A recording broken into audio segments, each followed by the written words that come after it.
Welcome to VisionEx, where ideas ignite and futures take shape. In this Diwali special episode, we are thrilled to have respected Mr. Saurabh Bajaj with us.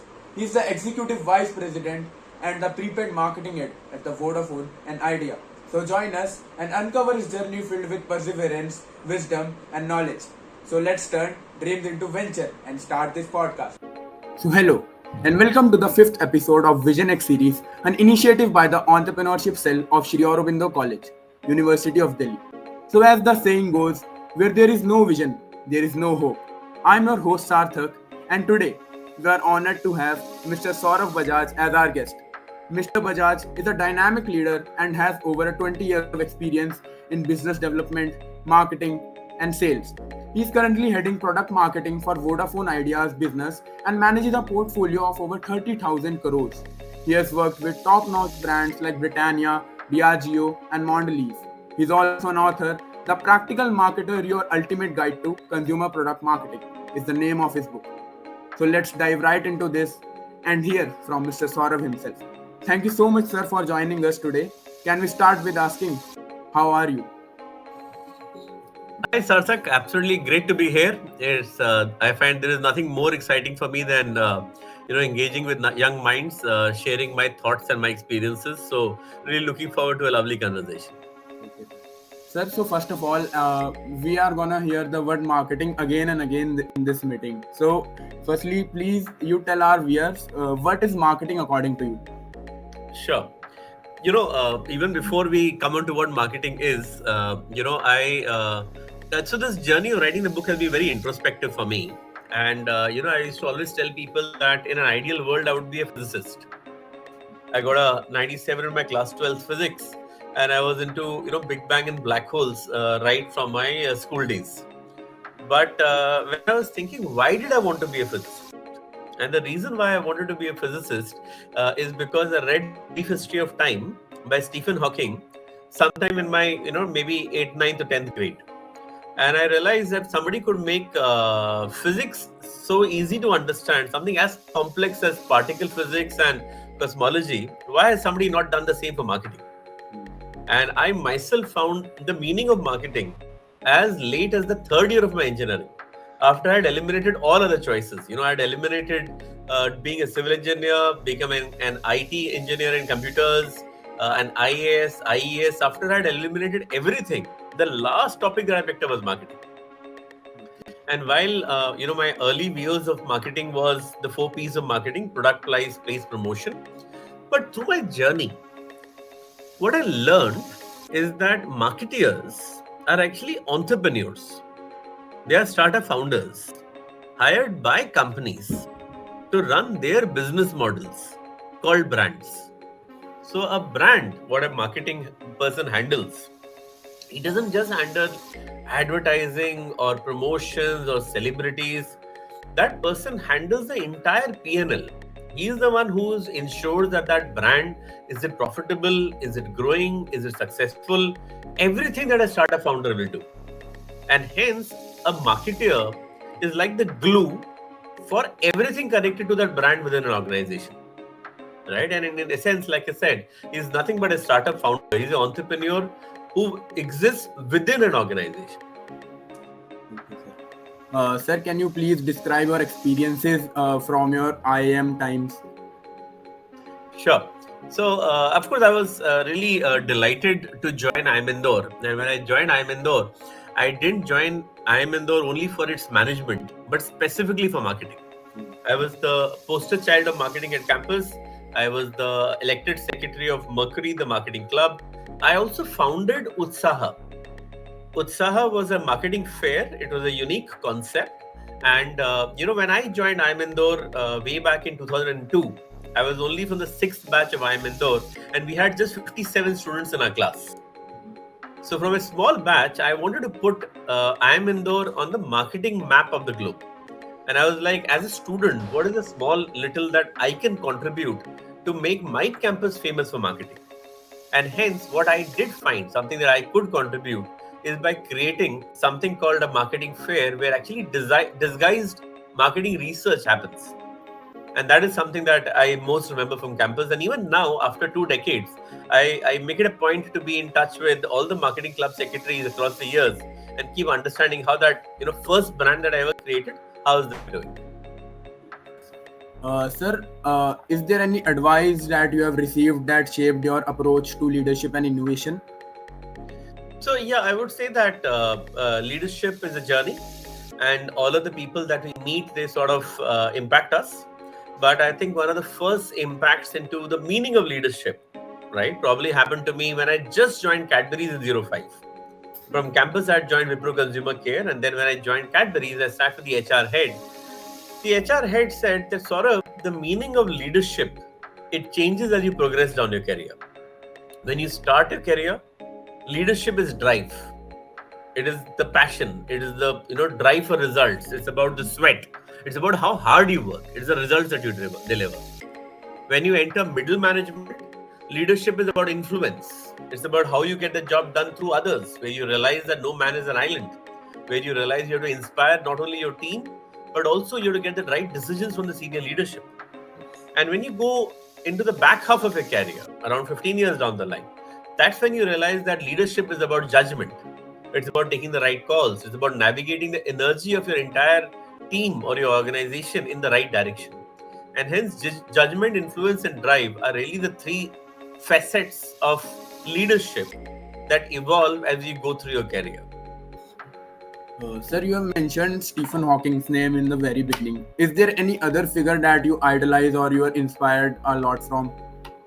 So Stephen Hawking, for me, is of course, the figure that I most look up to. Yeah, and then there are several other leaders, right? Whether it is Steve Jobs or Jack Welch, I think all of them, for me, are very different aspects of leadership. Like a lot of people who come up to me and said, "I want to be a marketing person, but I don't want to do sales." Right? Or I want to do the glamorous stuff for marketing, like making strategy or say doing design, right? I always tell them that the most famous marketer is probably Steve Jobs, and Steve Jobs would have been working then into a very unglamorous category of telecom devices, right? Because he made mobile phones glamorous. Mobile phones were not glamorous before him, and that's the impact that a marketer can create. You can do a sea change into everything about your business and how things are managed if you know what is it that you're eventually seeking. And what you're eventually seeking is business success, and you're not just seeking one small sliver of what marketing could be. Sir, apart from your introduction that I gave and told to our viewers, is there anything, any insight or anything else that you want to add? Sure. So I've had a fascinating journey for the last 20 years, where I passed out of campus. I did my engineering from Delhi College Engineering, passed out of IIM Indore, and then did 10 years with chocolates. I did almost everything that Mondelez could throw at me, right? From sales to marketing. I was really passionate about this brand Cadbury Celebrations that I almost resurrected, both from the point of view of its business model and profitability, but also from the point of view of advertising. We created the whole "To is Diwali aap kisi khush karoge" at that time. Then from there I moved to alcohol. I moved to Diageo. I was the innovation head with premium and luxury spirits. And I asked myself, okay, I've done advertising, I've done, I've done shopper marketing, I've done innovations. What else do I need to do, right? So I said I need to do more about international markets. So I joined Britannia as the marketing head for international business. And then I did something like a strategy role where I was the marketing head for dairy, where I was essentially navigating the merger between Laughing Cow and Britannia cheese. And eventually, when I had done around 18 years in marketing, and I probably felt I've learned all facets of marketing, so much so that I felt like I could write a book of marketing, and I did. I said, what else do I need to learn now? Right? And that's when I said, I don't know scale. And can I learn something from a 30,000 crore business? I don't know technology. Can I learn about big data and business models, which is what telecom does? And I don't know digital. So can I learn, because the fact is 60% of my current business comes online. And hence, telecom gave me an ideal opportunity to learn anything and everything that I did not know. And that is the kind of a person that I am, who is always deeply curious about what next is there to learn. Sir, like this question is a little apart from the topic. Have you seen the movie Three Idiots? Yes, yes. So, as coming from an engineering background, do you relate to that movie at some point of time? Yes, yes, absolutely. So, when I landed up in engineering, I had a massive sense of dissonance because, the so called intelligent people in school do engineering, Yes. and hence I had to do engineering. And when I joined engineering, I realized that engineering is nothing to do with pure sciences.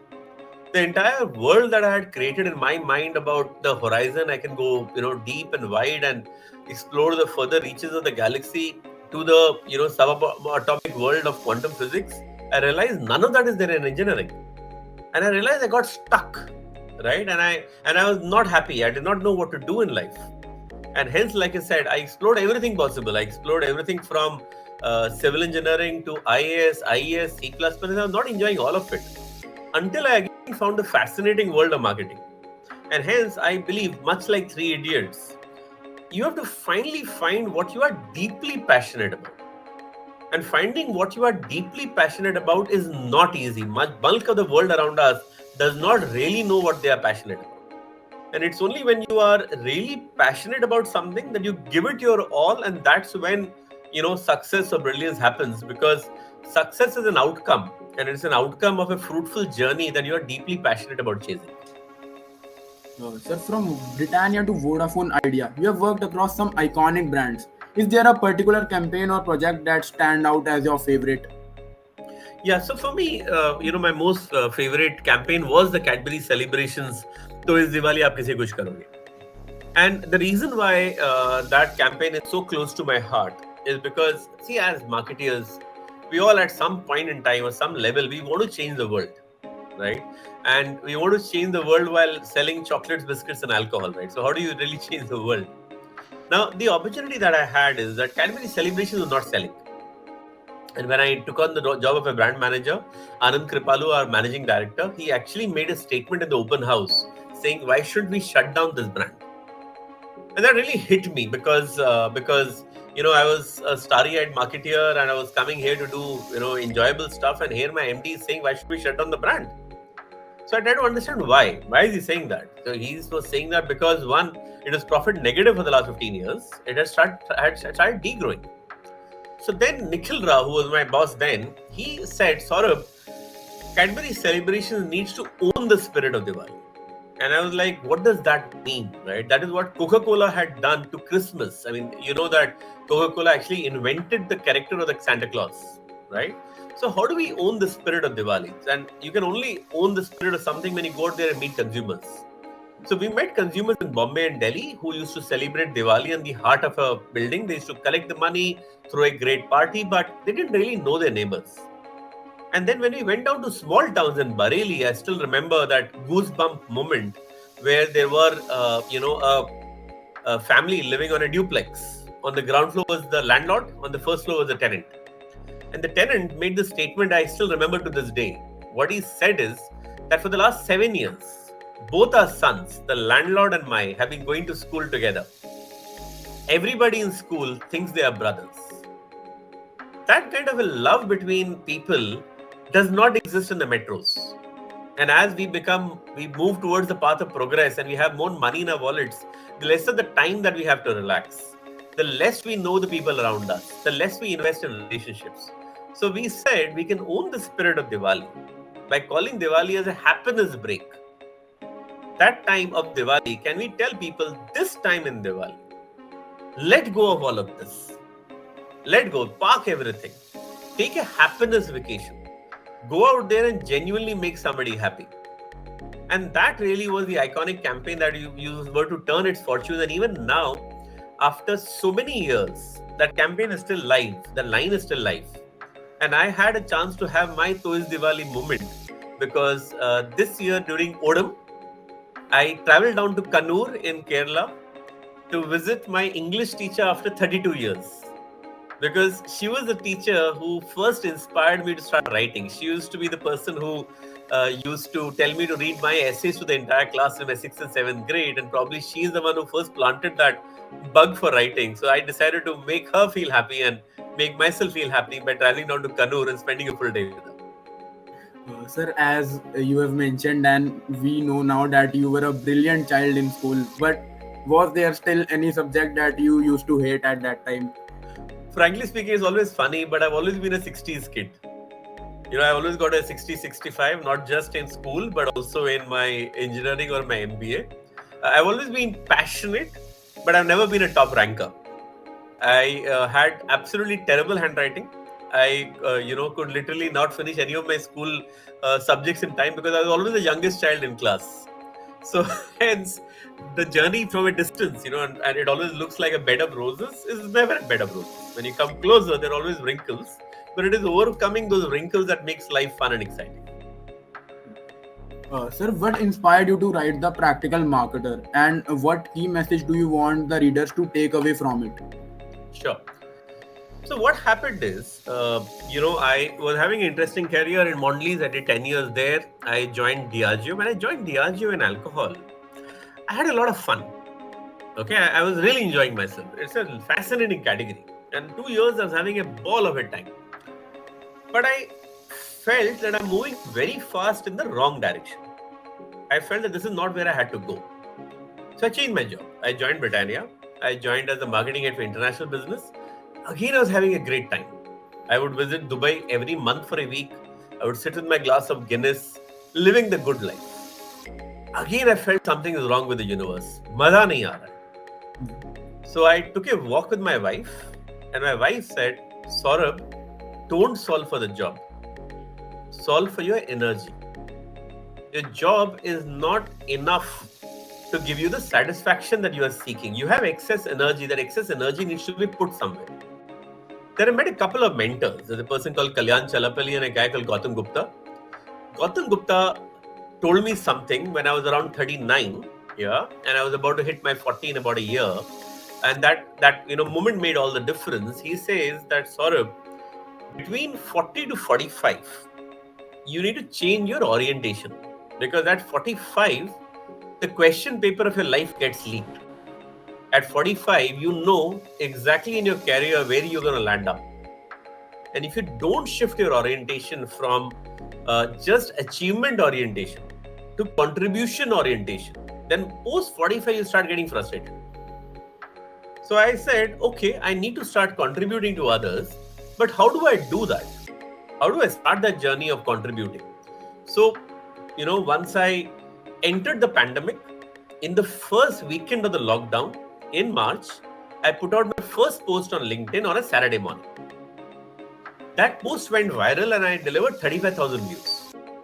And I was like, whew, there is somebody out there wanting to read what I'm writing. So I promised myself one post every weekend. Next Saturday, the post, another 15,000 views. Third weekend, 25,000 views. And by the fifth post, I was getting sleepless nights. Will this continue? And it continued. So I built a following of 45,000 followers.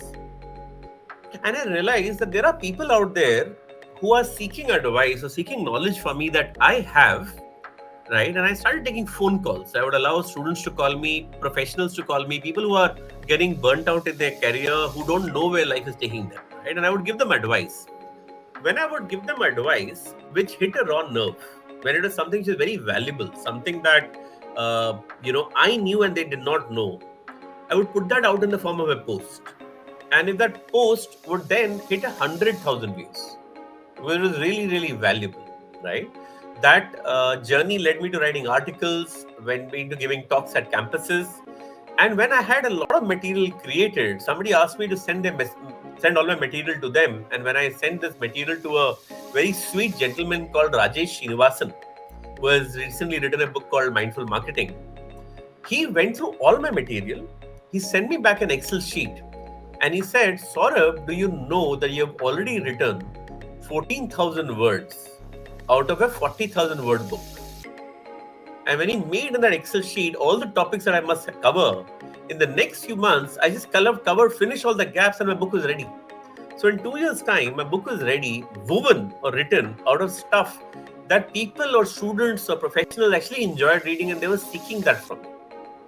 So once I put the book together, it took me another 2 years with Jaico Publishers to absolutely crystallize it, rewrite it, sharpen it, and make it well-rounded so that anybody who picks it up can read it as a very easy read, almost like a novel, like a mentor talking to you, right? And it contains my life's learning and my journey of marketing over the last 20 years. Everything that is not taught in B schools, but happens in professional life. So if you read that along with your textbooks, you are really ready to hit the world. Sir, as we all know that this is a era of startups and entrepreneurs. So what advice do you have for entrepreneurs who are new to marketing and have limited budgets? Right. So in fact, a lot of the people who have given me very very warm testimonials on LinkedIn tend to be startup founders, because startup founders have a wonderful product, but they are not sure whether they're doing all parts of the mix right, and they may not have the budgets to get a top-notch CMO. But marketing is not about just taking creative calls. Marketing is about how you are running your business. Who is your competition? What's your pricing strategy? Do you have the right product? How are you positioning it? How are you talking to consumers? And hence, that message or that workbook, it's like a toolkit on exactly what you need to do, A, B, C, D, is what I've captured in my book. And hence, the book is not only relevant for students at campuses, to clear the interviews and to really understand what happens in corporate life, but also salespeople who want to shift the career from sales to marketing, and also to startup founders as a toolkit, as a guide to say, this is what needs to be done. These are how decisions need to be taken on your day-to-day life in building your brand or business. Sir, is there any startups marketing strategy that inspired you a lot? So through the pandemic is when I was writing my book, yeah, and hence all of the guys who are doing very well as D2C brands like Mama Earth, Wow Cosmetics are really fascinating for me. And what I enjoyed about them is not only did they take advantage of the pandemic to use D2C and online as a channel, but more importantly, they were able to find a need gap in the market. They realized that the Hindustan Levers and the PNGs of the world have not realized that there's a large section of consumers willing to spend extra money for paraben-free shampoos, for stuff which is better for the environment. And then brands like Mama Earth did that really well and said that we will not just stick to just a good product. We will also work on the core of my purpose. And hence, the cause that they created is what has helped those brands in good stead today.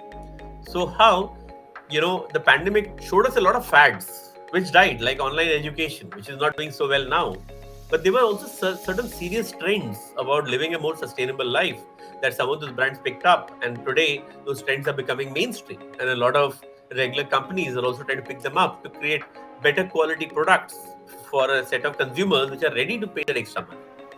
Sir, what is your take on the marketing strategy of Swiggy and Zomato? Like they send those funky small notification messages. I love it. I think they're doing a really really great job, because at the end of the day, PNs is something that a lot of marketeers didn't even know was a communication tool, right? And I think the effort that they put behind PNs or post notifications that you get from an app are really lovely.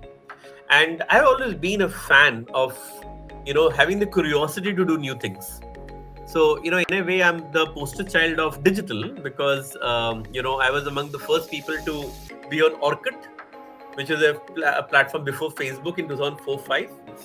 Then in 2009, Cadbury Celebrations are among the top 5 brands in the Indian landscape to have a Facebook page. I took the brand from 0 fans to 1 million fans in 6 months' time with almost 0 spends. And then when I reached Britannia, I created something during the pandemic called Britannia Cheese Star Chef, which was the biggest and the best digital initiative ever done by the company. So hence, I'm always passionate about things which are ahead of the curve. And I'm saying that don't break the bank. Most of the people who resist from doing innovative stuff is because they believe they don't have the money for it. But it does not take the money.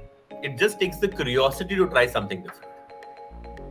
So how can students start building a personal brand or digital presence while they are in colleges or even in the schools? So, I share a lot of advice, one on LinkedIn. So happily to follow me on LinkedIn. In fact, in my featured articles on LinkedIn, there is a video there that I've stored called Finding Your North Star.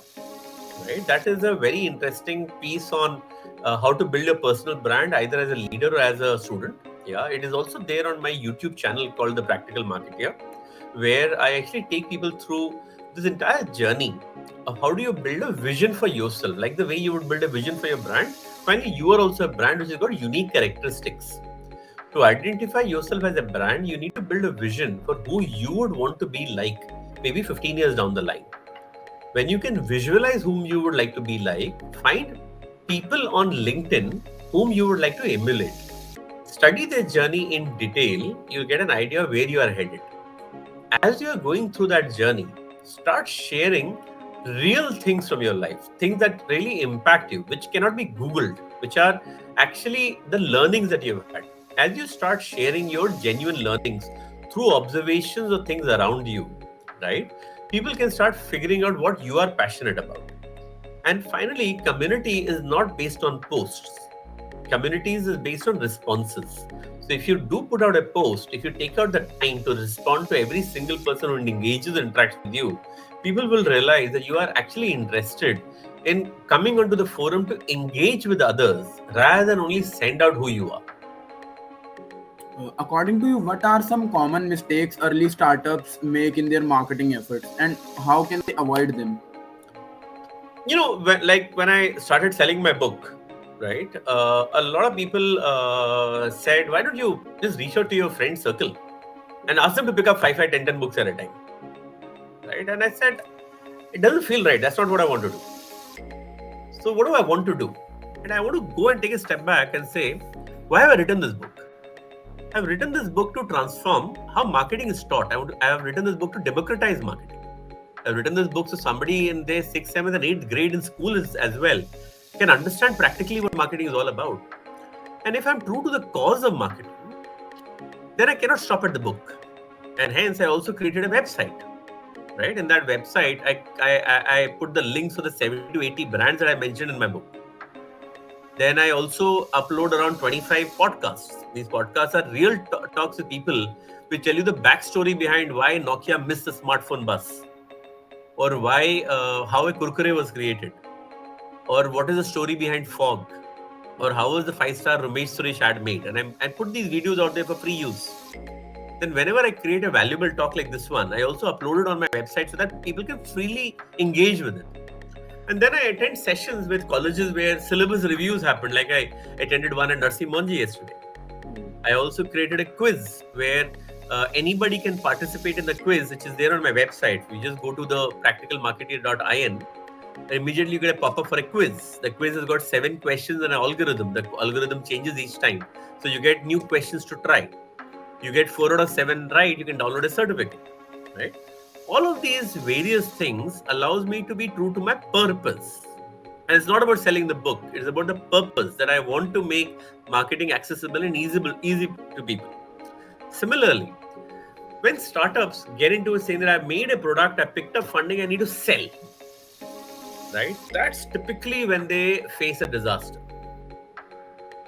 When startups create a product and then they realize, why have I created this product?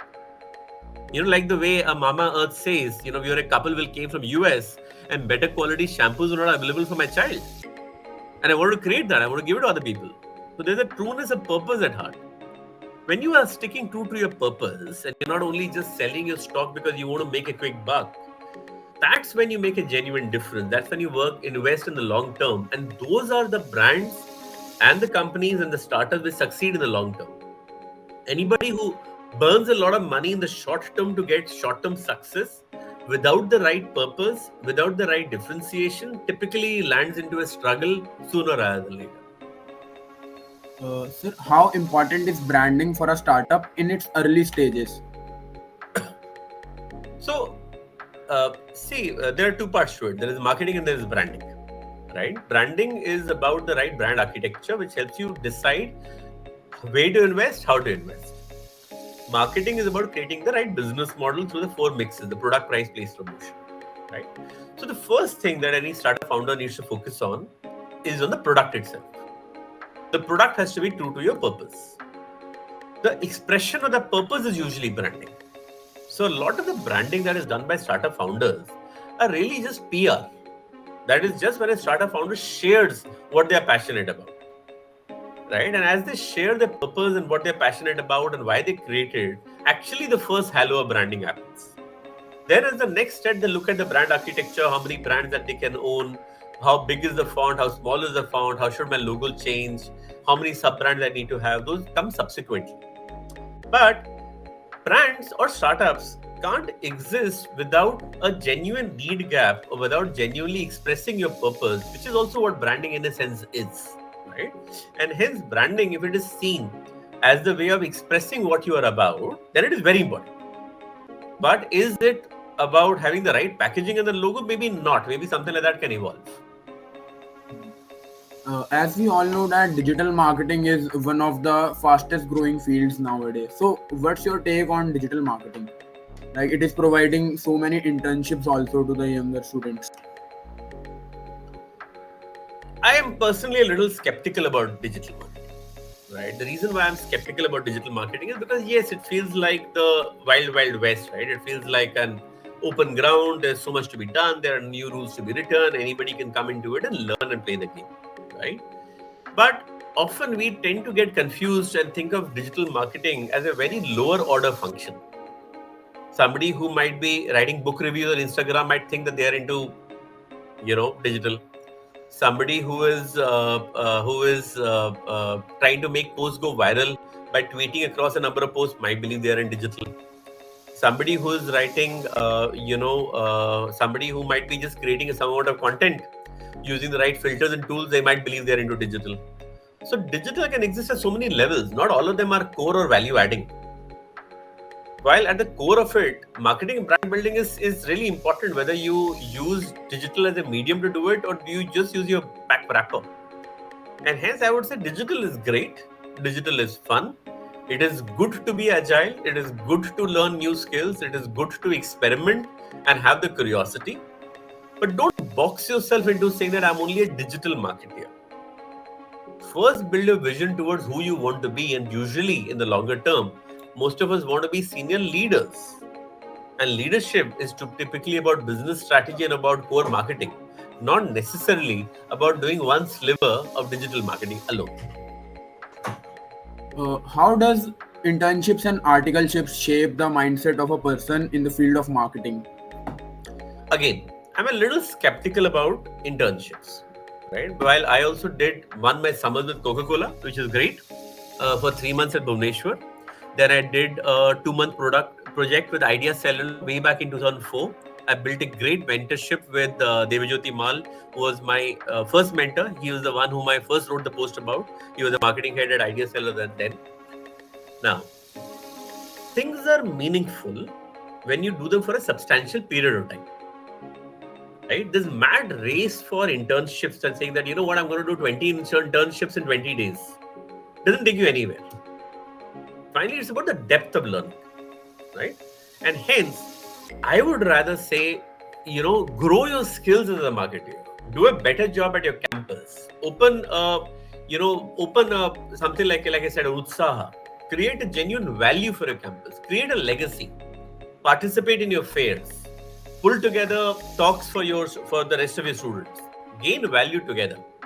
But this mad race for internships, often unpaid internships, where they are dime a dozen, where you're just dealing with a corporate, but they're not really giving you any valuable work, can often be a big drain of time and resources. And it gives us a false feeling that, oh, I've worked in 6 different companies, now I know 6 categories. That is often a fallacy and is not really giving you genuine value. How can startup build a loyal community around their product or service? Like I said, at the core is your purpose. And one of the talks that I would really recommend people go through, right, is a talk by Simon Sinek, who gave this in 1994. And that talk got 60,000 views. Got 40 million views. It is the third most watched TEDx talk of all time. What Simon Sinek said is that there is something called the golden circle, where on the top of it is a what. What is my product? Then there is how. How do I create the product? At the core is why am I created that product, which is my purpose or my cause. That why, when you're clear about that why, is when communities are built. Communities are not based on what. Communities are not based on the fact that, oh, I have so many, say, devices or products and so on and so forth. Communities are built around the why. What's my purpose? What am I passionate about? Right? So if you were to see all women who are typically pregnant, right? They want to track the growth of the fetus and the baby. They go to these online portals, and my wife also saw one.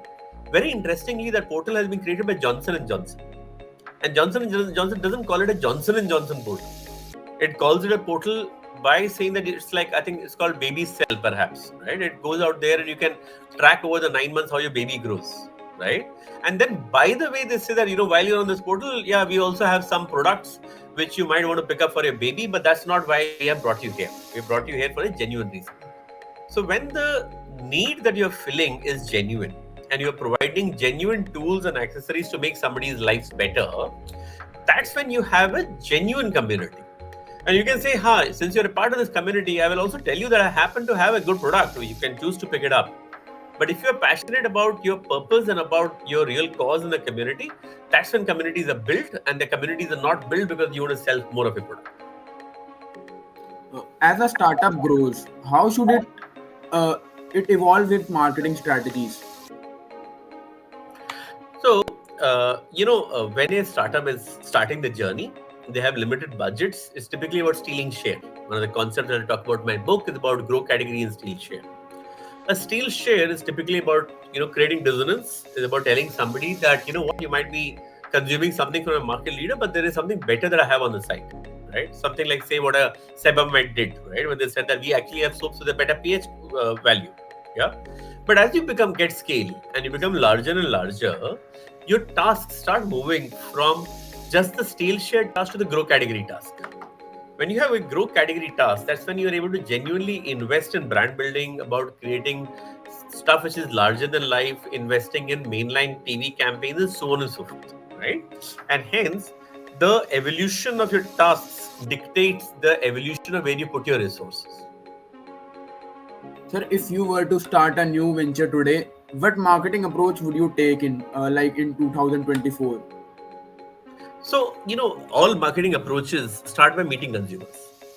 You have to be really deeply passionate about consumers, spend time with them, and try to find out what is the genuine need or gap in the market that you are fulfilling. Once you've figured out the need gap, then you have to go down the journey of creating a beautiful product. The product has to be sold at the right price. You sell it too expensive, you will outsell yourself. If you sell it too cheap, you will not have the margins for investment. You take the right decision on pricing.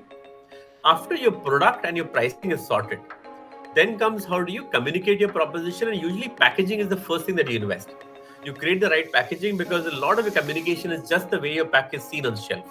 And eventually you come to promotions. So that's the hierarchy of how one goes about planning their venture.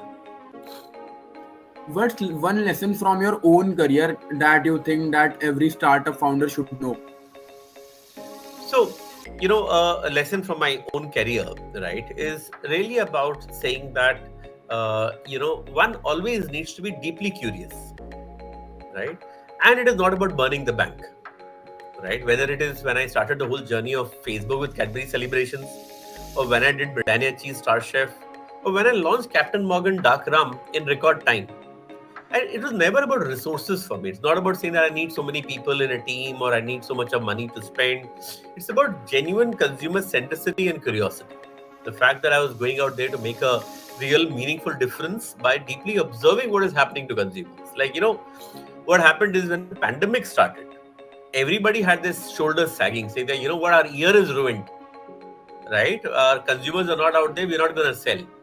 So I was sitting at home in March then, and I was observing the pandemic. I was going through Netflix series, I was going through YouTube, I was trying to understand what happened when there were similar pandemics in the past. What happened? And then I started looking at trends around me. And I realized in the first 3 weeks of the pandemic itself, in March, cheese started selling. Right? And I was the marketing head for dairy at that time. Then I concluded and I said, you know what? I'm going to have a bumper year for cheese this year. And why am I going to have a bumper year for cheese when nobody else's stocks are selling?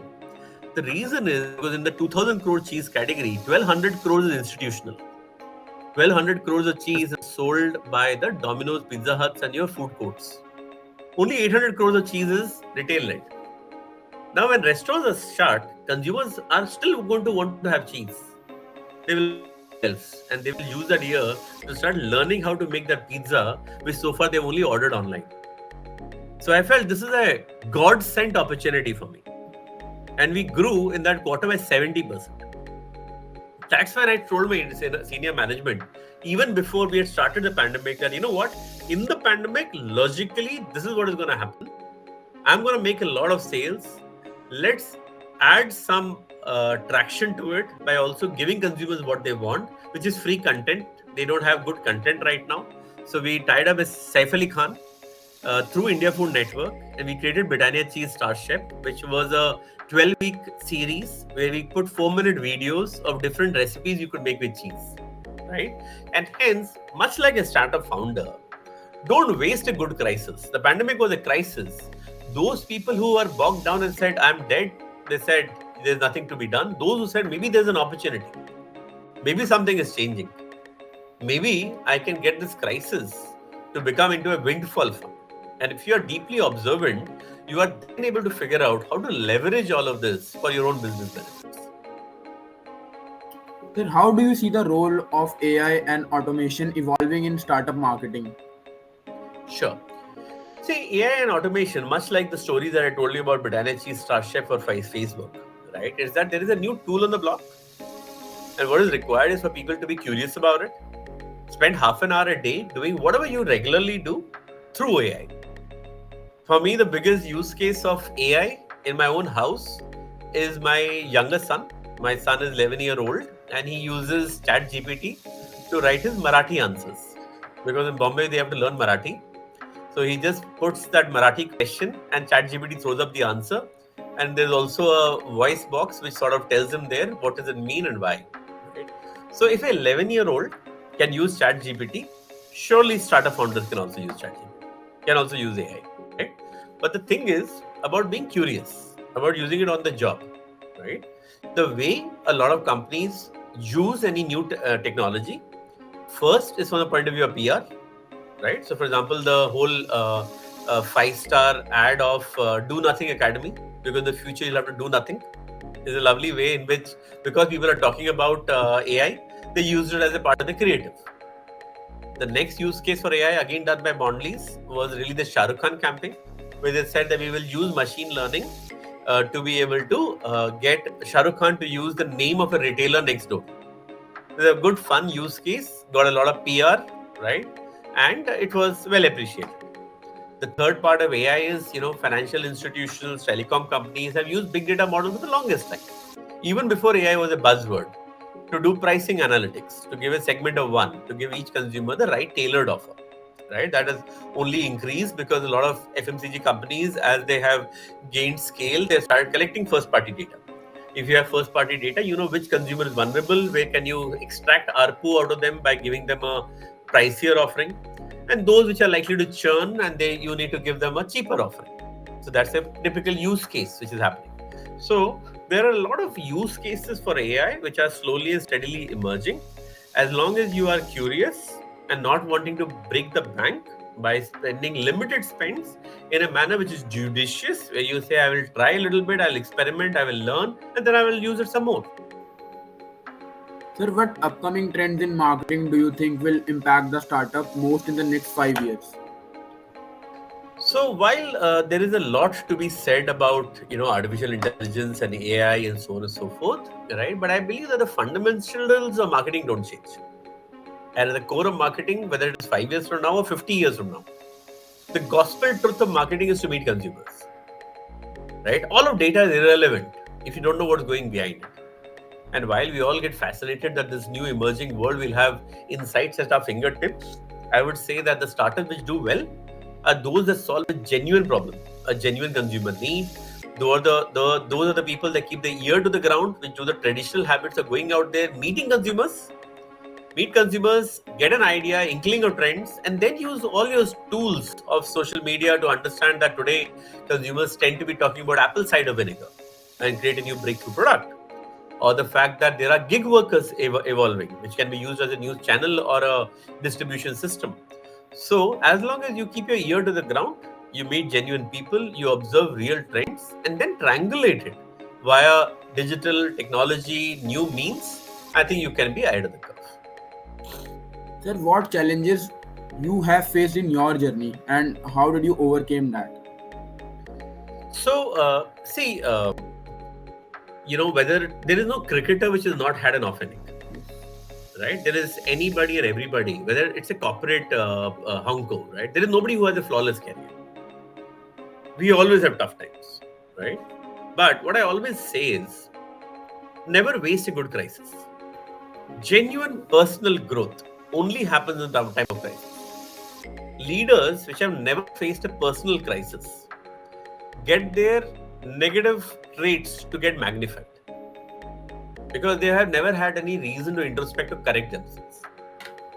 So hence, when I was going through my tough times somewhere midway through my career, I devised this methodology of introspection. And recently, when I attended a leadership program, right? That's when I learned that this technique that I learned or I taught myself is actually mentioned in the Upanishads. This section in the Upanishads is about something called a lower bird or a higher bird. A lower bird is how we really operate on a day-to-day life, where we just work hard and we're passionate about work and we just try to make our ends meet.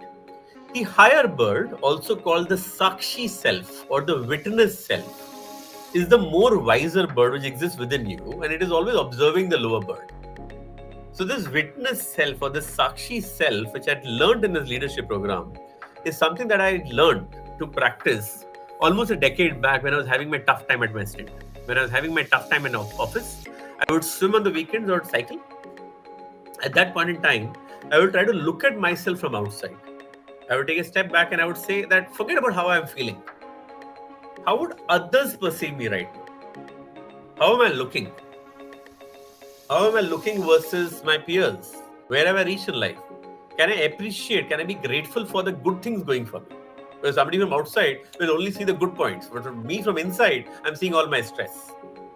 So that way of almost in a meditative manner, trying to be rational and not allow my anxiety or stress to bubble over, and being able to put my views on a more firm footing really is something that has gone a long way for me. And then eventually, I also, right after the pandemic, I attended something called Vipassana, where for 10 days you are not able to speak, you have to keep your mobile phones away. Again, it was a deeply introspective experience. That's when again I learned that I've got a nice tool of meditation. And I don't need to meditate every day, but as and when I feel stress in my life, I can rely back on meditation and try to build a firmer point of view. So, what role does creativity play in marketing, and how can students improve their creative thinking? Like, I personally want to know this. So, see, not everybody can be everything, right? But innovation is about the marrying of diverse views. So it's a framework in my mind and a solution in others.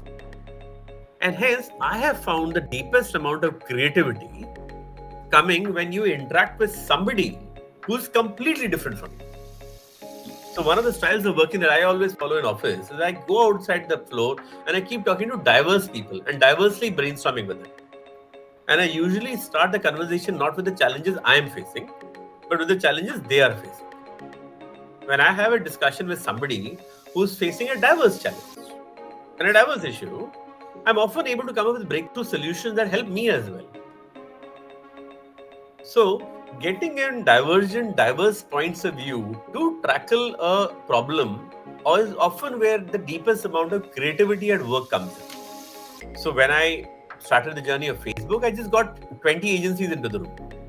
When I wanted to solve my business model challenges, I used to ask people, my cross-functional team members, saying, what's your dream? So the packaging guy said, I have no fun in these workshops that you do where you create 20 new packs because we don't invest in new technology. So I asked him, what do you think we should do? He says, we should invest in technology. We should have a shrink film that allows you to tear away the wrapper when you have a box of chocolates. And we implemented that. I said, what's your dream? I will invest in it.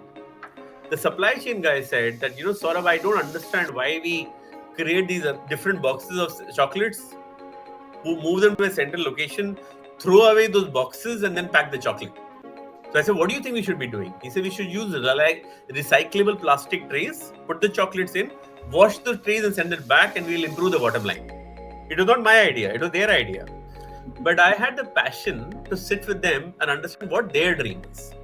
And when I said, your dream is what I will bat for, is when the most creative solutions finally emerge. Because creativity does not come from my mind alone, it comes to the marriage of diverse points of view. Sir, what personal habits or routines have you developed that you believe have helped in your growth? So, I attended this leadership program recently where the professor used to talk about the daily meds. The daily meds is really an acronym where he talks about the fact that one should meditate, one should invest in personal fitness, but he also write about something called journaling. Journaling is where you sort of think about your thoughts and you write it down somewhere, right? For me, journaling is the most powerful thing, and my journaling happens on LinkedIn. So every week, I make it a point to put at least one post on every Saturday morning because that allows me to spend my week thinking about something different. Because we all do a lot of things on a day-to-day basis. But when you tell yourself, I need to have at least one fresh thought this week. And one fresh thought that I have this week is what I'm going to put on LinkedIn on a Saturday morning. And the conversation that follows will grow me and grow other people as well.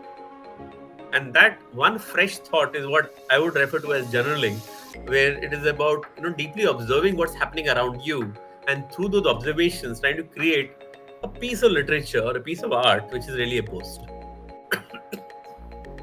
Sir, apart from work, what would you like to do in your free time? Like, what do you frequently do when you are free? So I see movies. I see each and every movie possible. So I was in Vijayawada for 2.5 years as an ASM. I saw 40 Telugu movies. I never learned the language, but I saw all the movies. Even now, I see a movie every weekend. Either I take my sons for it, or I see it on my own as well, or with my wife. But I just really enjoy not just movies, but also Netflix series. I love science fiction. I love historical fiction, Vikings, and so on and so forth. So anything that spreads my imagination, whether it is backwards into history or forward into the future on time, all of that is really exciting for me. If you could go back to the time, then what one advice you give to your younger self about achieving growth in the marketing industry? So like I said, if I could go back in time, what I would do is probably I would pick up this book which I've written, The Practical Marketeer, and hand it over to my younger self. And I would not have had to wait till the third year of my engineering to discover what marketing is. And I could have realized then that there is something beyond physics that I can also be passionate about. Okay, sir. So now as we are in the ending moment of this meeting, so what one advice you could give to us, the viewers, who are mostly the students and children, so what one advice you can give to them? See, that video that I mentioned, Finding a North Star, which is there as a featured video on my LinkedIn profile, is also there on my YouTube channel. I would say that's one good video to read, to go through, because when we are trying to solve for our career, right, we are always trying to figure out what do I like today, right? Who do I want to be today? What kind of a job do I want? And then we get frustrated. We get frustrated because in the short term, nothing is possible. Everything looks difficult. In the long term, everything is possible. So understand, if you had to make a brand strategy for a brand and you had to make a 10-year vision, you would do it. It's very easy. Do some Google research. But we are also brands. Why is it so difficult to build a story for ourselves?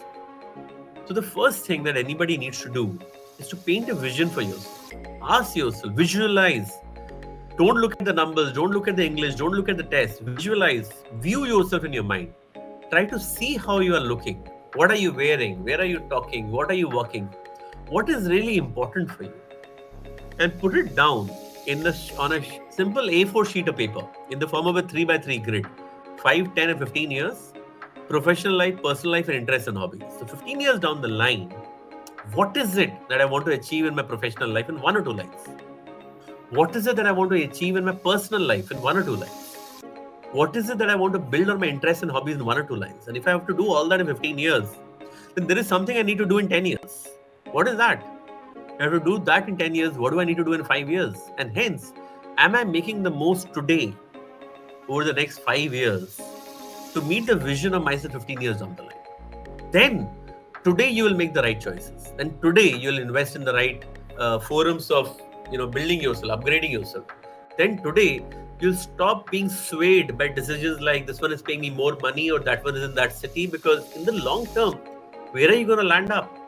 Build that vision for yourself, and that will guide you the rest of your life. Thank you so much, sir, for your precious time. The viewers will get to learn a lot from this session, and your wiseful words will remain with us for a lot of time. Thank you so much, Sarthak. It was a great conversation. Thank you so much, Avni, for inviting me, and it has been really fun. I hope that the students in your campus and anybody else on social media that you share the video with, I hope they really enjoyed. And all the very best. Best of luck, guys. Best wishes for your future. Thank you so much for joining us. We hope that the insights of Mr. Saurabh Bajaj has inspired you as well to turn your dreams into ventures. So until the next time, keep dreaming big, and don't forget to like, share and subscribe our video, and follow us on the Instagram as well. So a very happy Diwali from the ESL family to you and yours. Thank you.